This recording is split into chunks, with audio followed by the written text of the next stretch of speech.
right, I think we are live. Hello. Welcome to the podcast. Another interview with an amazing guest. And I'm super excited for this interview to actually happen because we have planned this for a really long time.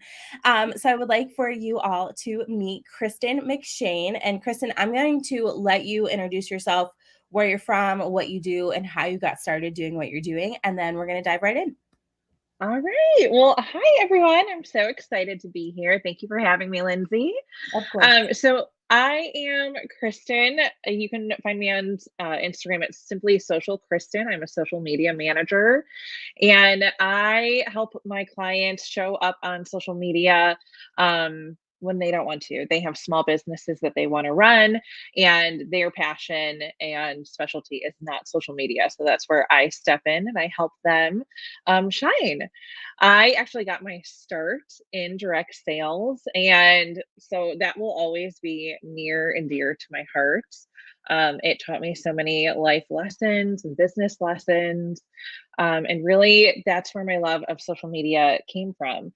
I found that what I was really loving was the social media marketing aspect. And so I took this leap once COVID hit and I got laid off from my corporate job. I decided to take this passion and turn it into something bigger, and it's turned into something really, really amazing. So I get to do something that I love every day. From the comfort of my home, which is, also the appeal of all my direct sales friends. So Yeah. Oh my gosh, I love that. I had no idea until I was reading through your questionnaire that you sent back about the podcast that you had been in direct sales first, which I think is a big stepping stone for a lot of women doing their own thing, is kind of getting their feet wet in network marketing direct sales, where you have that little bit of like a safety net and you're getting some free training, which I really love that aspect. And then mhm, you find different things that you're really passionate about and you take it to the next level, which I really yeah. love. So how long were you in direct sales? So I was in it for 5 years. I'm Oh, wow. actually still currently, I don't recruit anymore, Yeah. and I don't do anything with my team, but I still am there for my existing customers. Okay. So yeah, 5 years before we made it into this current business. Oh, wow. That's amazing. Yeah, that's a really long time. And so Yeah. tell us a little bit about, because I feel like that was probably a really stressful time for you and at the time, but about the transition into doing your own thing. Had you already been kind of doing it, or was it just like a cold turkey, like, we're going to start this business. I love doing it. Let's see what happens. Tell us more about that.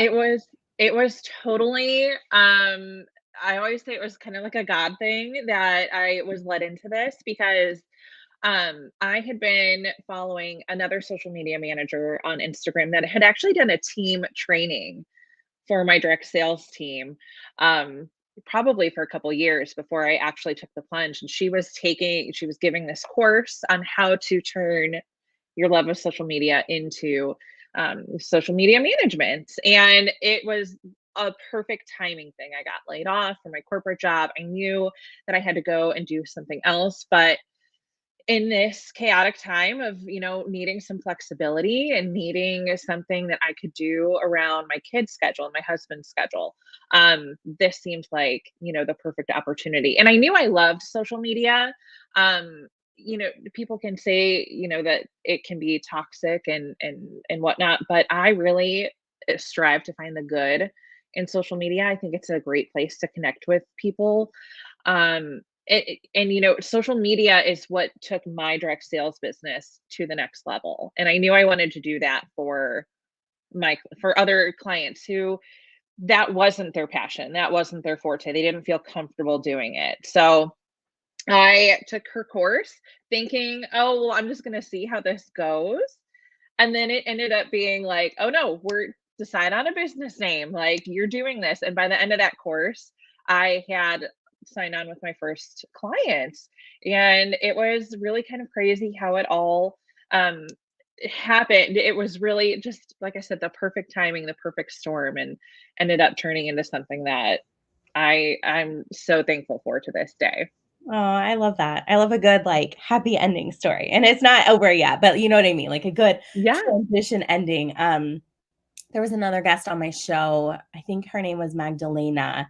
And she had a really similar story with COVID. Things happened and she kind of thought it was the end of the world. And then it led her down the path that she is on now. And it ended up, working out way better than what she had originally intended.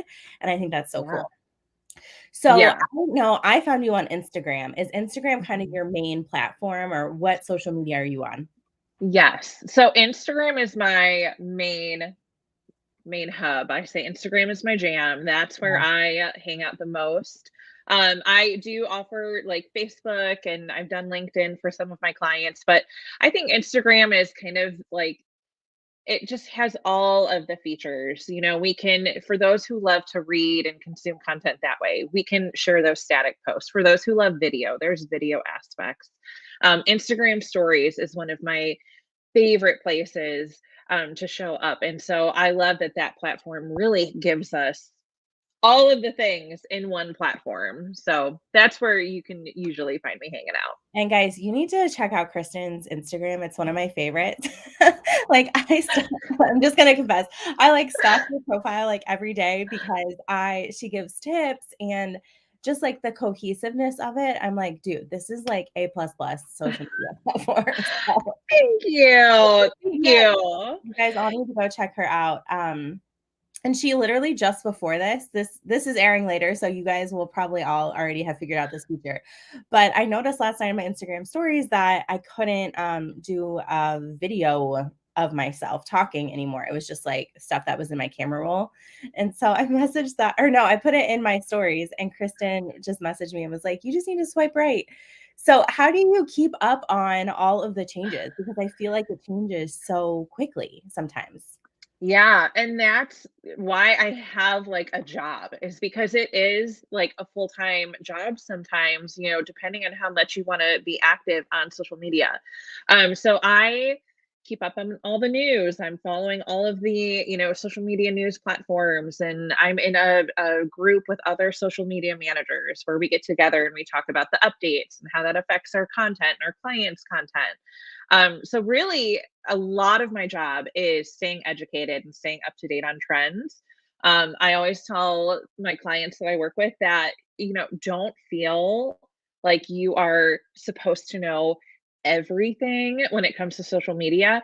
If you understand just the basic principles of, that these apps want us to be social and that's the whole point of it, that will take you a whole lot further than being worried about trends and keeping up with the news and things like that. Yeah, I love that, and I love how you're like, "Okay, that's my job on me," so that Mhm. you can enjoy your social media experience a little more and let me take, that part of the the load off of Yes. your shoulders, which is really nice. Yes, I always say whether I'm managing your social or not, social media should be the fun part of your business. Mhm. Yes, it's a vital marketing tool and great things can come of it, but it should still be fun. It should Yeah, not be sucking the life out of you. That's when you know it's time to outsource and talk yeah, about, adding in other entities, but this should be fun. This should yeah. be where you get to showcase who you are and what you offer and the special things that you bring to the table. Yeah, and I see so many women in business getting so burnt out from the Mhm. sport. We need to make some tweaks because, your business is supposed to be fun, and something like Facebook, Instagram, whatever it is, shouldn't be the thing that is burning you out. Yes. Really, I let's think about it. preach yeah, I preach to to the end of the day, my philosophy will be to keep social media simple so Yeah. that you aren't wanting to chuck your phone at the wall. Find a strategy that works really well for you, Mhm. and stay consistent with that, and the rewards, they will come. You just have to Yeah. be consistent and whatever that looks like to you. So for some people, that is 3 times a week. For some people, that's daily. You have to do what feels really good to you.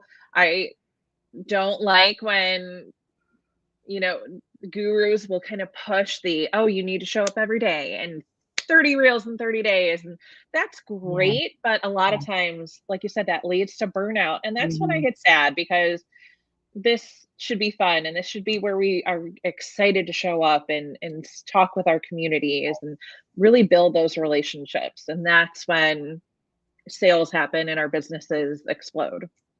So, do you have a set amount of time you recommend to your clients to post? I think you kind of answered this already, but are you like a 3 times a week minimum? Like, do you give them a minimum, maximum, or suggestions, or what's your take on that? I firmly believe that you can grow with 3 to 4 posts a week. I don't think that you have to stress yourself out showing up every day. The only place I do encourage my clients to show up daily or every day that you are on social media is in your stories. But static posts, I think 3 to 4 times a week is great. Even if you switch one of those out for a reel, perfect.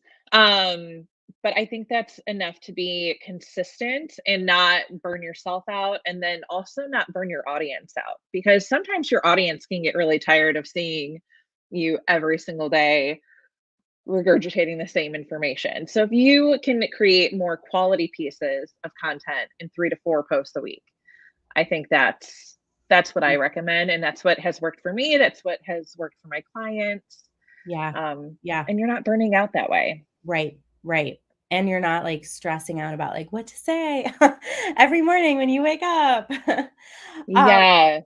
so tell us, like, if I came to you and I was like, okay, Kristen, I'm ready. I want to work with you. What does that process look like? Because I think there are a lot of people listening probably who've never worked with a social media manager and don't even really know what that means exactly. Yeah, absolutely. So I have two sides of my business. One is management, and that is for the business owner who is like, I'm tapped out. I don't have the time or brain power, and I want absolutely nothing to do with it. And in that case, I come in, I take over, I write captions, I make graphics, I do all of the hashtag research, I schedule content after I approved it. I even offer engagement for some of my clients. I think engagement is such a key piece of growth on Instagram, especially as a small account.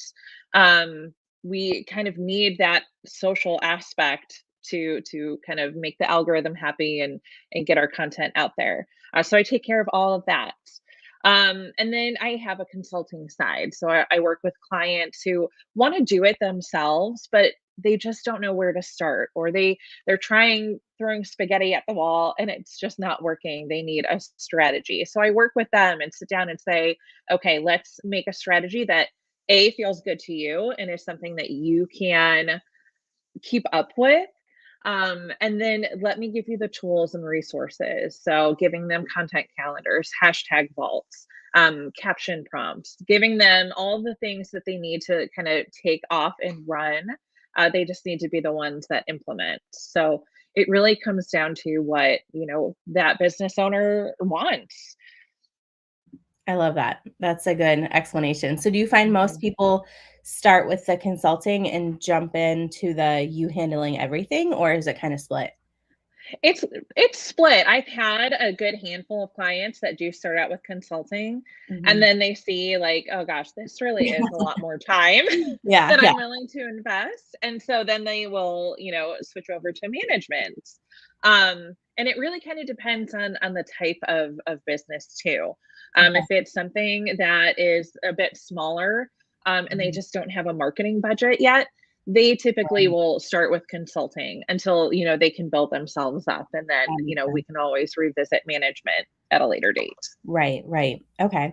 Mhm. And then engagement. So talk to us a little Yeah. bit about engagement because I feel like that is probably where a lot of us sometimes are missing the point because Yeah. we are in the habit of scrolling, but not necessarily the engagement or engaging on different accounts than the ones we see every day. So what are some Yeah. tips that you have for us for engagement? Yeah. So social media, at the end of the day, they want us to be social. So throwing up a post and then just exiting out of the app doesn't really do us any favors. They want us to engage with other accounts. So I always say, set a timer for, if you have 15 minutes in your day, do that. If you have 30 minutes, that's typically what I recommend for my clients. That way you don't feel like you have to be on these apps 24/7. But even if you have 30 minutes a day, set a timer, and then I split it up into 10-minute segments. So I will spend 10 minutes in my feed, interacting, leaving thoughtful and authentic comments with the people that I'm following, or with, different accounts that maybe Instagram is suggesting, that I would connect with. And then I spend 10 minutes in my stories. So those are all the people that I'm following. I'm going through all of their bubbles, respond to comments or respond to polls, leave comments on something that they are talking about in their stories, slide their little slider bar, answer their polls and questionnaires, because that tells the algorithm that, hey, these two people have a connection. I'm going to start sharing more of their content with each other. And then after that, I spend 10 minutes in hashtags. So this can be like a local hashtag if you're trying to build like a local community, if you're hyper local business, or it could be in a hashtag that your ideal client might be following. So anywhere that you think your ideal client is hanging out, I recommend that you show up there as well. Anytime that you leave your name and comment, it's almost like leaving a business card behind somewhere, because they might see that comment, click on it, head to your bio, see if that's something that, you're someone that they can connect with. And that's how you can kind of build that community through there. I love that. And then with hashtags, I have been taught before in my network marketing teams, and I might be messing this up, but I think they called it 333. And I believe it was go to a person's profile, like three different posts, comment on three different posts, and respond to three different stories. And I always kind of thought that was a lot for someone you didn't know, but I'm kind of curious what you're taking. Like, what do you do when you go to an account that you have never been on before? Yeah, so I try not to be spammy, because I know that, back in the day we used to be able to do that, and I feel like people didn't think as much, but now our BS meters are like way, way up. So getting those, kind of off-putting feelings from someone who inundates you immediately, with a bunch of likes and comments, can sometimes come off a little harsh. So yeah, I will definitely, if I find a post from someone that I can really connect with, I will head to their profile, check out their bio. I'll give them a follow if it's someone that I think that I could either collaborate with, or might make a client to work with in the future, or just someone that I know that I'm going to learn something from or be inspired by. And then yeah, I'll go into maybe one or two of their most recent posts and leave a comment. I don't necessarily think you have to like start a friendship immediately. I think doing it in a more like authentic way that feels really good to you, will get you a lot further. Just keep interacting with that account then. So if you see their bubble show up in stories, watch their stories, interact with their polls. When they give you something to comment on, do it. And then that's how you kind of build that relationship. I love that. That feels super organic to me. And that's like Yeah. how I'm all about growing my business. So I really like that. Now, do you keep like, and this is another thing that I have learned in network marketing, do you keep a list of like, these are my ideal clients, so I need to make sure that I interact with them tomorrow or next week? Like, do you have any sort of organization system, or is it just really organic? For me, it's typically really organic. I will add some to my favorites list on Instagram now that we have that ability. And that way I know that I can go back into that favorites list and not miss anything. But really, I just keep a good like mental inventory of, okay, this is someone that I, really see myself working with. Yeah. I'm going to keep following up with them. I feel like a lot of the things that I was taught 5 years ago in network marketing worked back then. Right. Like I said, now things are changing. People are more aware, Yeah.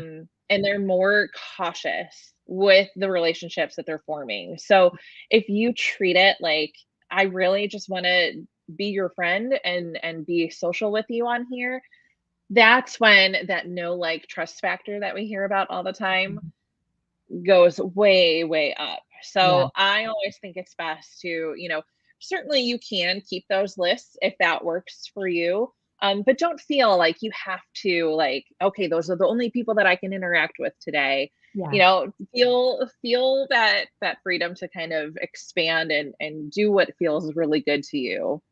I love that. And Mhm. you had mentioned collaborating with people, that you kind of keep a mental note about collaborating with people. Can you give us Mhm. some ideas of what collaborations could look like, either for you or maybe some of your clients on Instagram? Because I get this question a lot and it just seems to like blow people's minds sometimes. They're like, I don't know how to collaborate with people. Yeah. Any tips you have? Yeah. That is one of the best things I think, that can come from social media is that it's not always just about the sales. Yes, sales are great and finding those clients are amazing. But really building a community of, I like to call them cheerleaders, is one of my favorite things about social media. So I have formed relationships with other business owners who don't offer the same thing that I do, but they are the first ones to shout my name out and say, hey, if you need help with social media, you need to go see my friend Kristen. And vice versa. I will do the same thing for them. So to me, that's the best kind of collaboration is a referral. Yes, collaborations as far as, podcasts or giveaways and things like that is really great too. But in my personal opinion, I think that that referral based collaboration is the best. Um, every small business owner knows that the best, thing that they can hear is a friend referring them out. So just because someone is in a different business from you, if they sell something different, don't automatically like X them out because if they can't, provide their customer with something that you can, you're going to be the first one that they are going to refer, their friend to. That's such a good point, and that is something that I feel like I started doing pretty early in my business because I saw some other, I guess you could call them influencers, but not like my podcast women that I was listening to, podcast hosts that were kinda doing the same thing I was doing, would tag different people, or they would shout out a podcast they were listening to, and then people would sometimes reshare it, or, but it Mhm. was my way of, like, finding new people and new things, and I'm like, "I should really do that and provide that same sort of," it's almost like a service to the people who Mhm. listen to me in an inadvertent way. I'm not making money off of it or whatever, but, like, I'm gonna tag someone who has done something really awesome or shout them out. Um, yeah, and I think that's a really nice organic way to build relationships too, and like you said, it might be people that you never ever buy from each other or whatever, but you never know when that referral is going to lead to someone in their friends list or, followers list connecting with you down the road, which I think is really cool. Absolutely. Um, and then last question I had, I'm trying to like mentally keep track of it. I'm like, yes, okay. Yeah. Last question. You have mentioned the bio a few times, and I feel like the bio is like a really hot topic question, and everyone has like their set way to do it. What are Mhm. some bio tips you have for us? Yes. So your bio is like, I always say your bio is your billboard. That is the first thing that people are going to look at, and you have milliseconds to get them to decide if they want to follow you or not. So having these few things are going to be super helpful. You want to make sure that your photo is super clear, a close-up image of your face. Not you with your kids, not you with your dog. People want to know who they're doing business with and who they are essentially sending money to when they purchase from you. So make sure it's a good, clear, close up image of your face. I also recommend that your name field should not only have your name, but it should list what it is that you do. Your name field in your bio is one of the few searchable pieces on Instagram. So if you go to my bio, you'll see Kristen, social media manager and consultant. So if you are in direct sales and you sell skincare, you could list your name, but also add on there skincare consultant or whatever it is that you are selling. That way, if someone is going into the search bar on Instagram and they type in skincare, that heightens your chances of you being found in their search. I love And that. then yeah, and then I always think that you should have some sort of call to action to the link that you have in your bio. You cannot put a link in captions on Instagram. So having your link in your bio and directing people there is one of the best things that you can do if you want people to check out your link. So use like a finger pointing emoji, arrow emoji, learn more here, or talk to me about X, whatever it is that you sell here, and tell them what you want them to do next. If someone comes to your bio and they don't know what to do, they're just going to click right off. But because of the amount of content that we consume nowadays, we have to tell our audiences what we want them to do all the time. So having that call to action in your bio is super important. Love it, love it. And, the people that I see, I feel like some people's bios are a lot longer than others. Do you know what I mean? Yeah. How are they doing that? Do you have any clue? I don't, there is a character limit. Yeah, So, however they're getting around it, I don't know if it's just the way that they have it like laid out. yeah, But yeah, we have a certain amount of characters to use. So, I just always say if you are trying to decide what you want to put in your bio, make it about your followers. mm, People don't, if they come to your bio and they see accolades or I'm a cat lover, that's great if you yeah, have the room, but your primary part in that bio should be what is your ideal client? What is your follower, your audience going to get when they come to your page? That's what they want to know. They want to know what's in it for them. So always make sure that that is the top part in your bio. And then if you have room for the fun stuff, add in the fun stuff underneath. I love that, that's smart. Okay, very last question then. One more. I feel like you do a really awesome job of balancing your work and your kiddos and all of the things. Do you have any set I'm sure you do.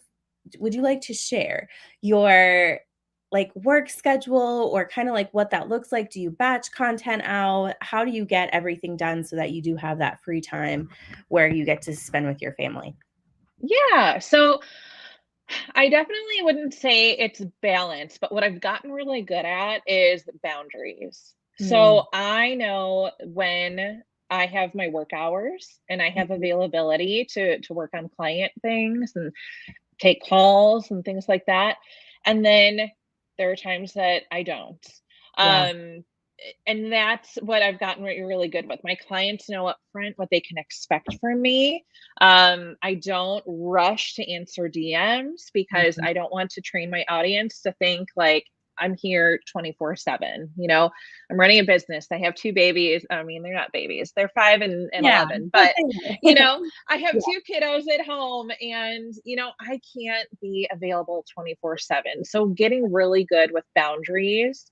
Um, is what works for yeah, me. I always recommend to my clients, I do this for myself. I pick one day a week where I do not get on social media, and that is family time, or that is time for me to batch content and think of ideas of yeah, what I'm going to share. That's, when I get life together around the house. yeah, But really, I'm a huge proponent of showing up on social media and showing up well, but also taking breaks and knowing that you can't be there 24/7. And creating those boundaries is going to help you immensely. yeah. And that goes for anything, and I've had to do Mhm. that. That's what I tell, especially my women in network marketing who are getting, like, bigger teams or bigger customer loads, and I'm like, "Girlfriend, why are you responding to that message at midnight, and then you're stressing Mhm. out about it all night long?" Like, there's no such thing as a fill in the blank emergency, a nail emergency, Yeah. a skincare emergency, like, you can't Yep. you can't I do tell that. my clients all the time, like, we are not brain surgeons. So Yeah. there is literally no emergency that can wait until 9 a.m. the next Yeah. day. Yeah, Mhm. 100%, and it saves your sanity so much, like, people Mhm. are so shocked I get no text notifications, no Messenger, anything. Like, there are no notifications on my phone. I refuse to turn them back Yeah. on Yeah. because I turned them off a few years ago. I'm like, this is a good life. Like, I have to intentionally go into social media and, to see Yeah. anything, and that's really nice. Yeah. Intentional, being intentional when it's time to show up, but then really sticking to your boundaries and saying, like, I draw the line here will Yeah. save your sanity so much. Yes, 100%. And also working by the pool, because I've been seeing you posting about working by your pool. That helps too. Yes, that is one of the best work perks I have discovered thus far. Yes, yes, I absolutely love it. Well, I don't wanna keep you too much from your pool time since it is summer. So Kristen, tell everyone where they can connect with you. You kind of explained, I think, how they can work with you, but if there's any other way, please let us know that too, so that everyone can do that. Yeah, yeah. You can find me on Instagram at Simply Social Kristen, Kristen. And if you want to talk about work, hop in DMs. I am always open. You can also click the link in my bio there, and that will lead you to book a free discovery call with me. But yeah, really, Instagram is the best way to get a hold of me. I love, love, love making new friends on there. I'm big on community. So come on over and send me a friend request. Yes, love it. All right, guys, and I will link all that in the show notes too, so you can just super quickly scroll down right now if you're listening to this on the podcast and click and give Kristen a follow and screenshot this, share this in your stories, and tag both of us. And I'm sure we will give you some love on that as well when we see that over on Instagram. But Kristen, thank you so much. This was so fun, and I learned so much. I know everyone else did too, and we just really appreciate your time. Yay. Thank you so much for having me, Lindsay. I appreciate it.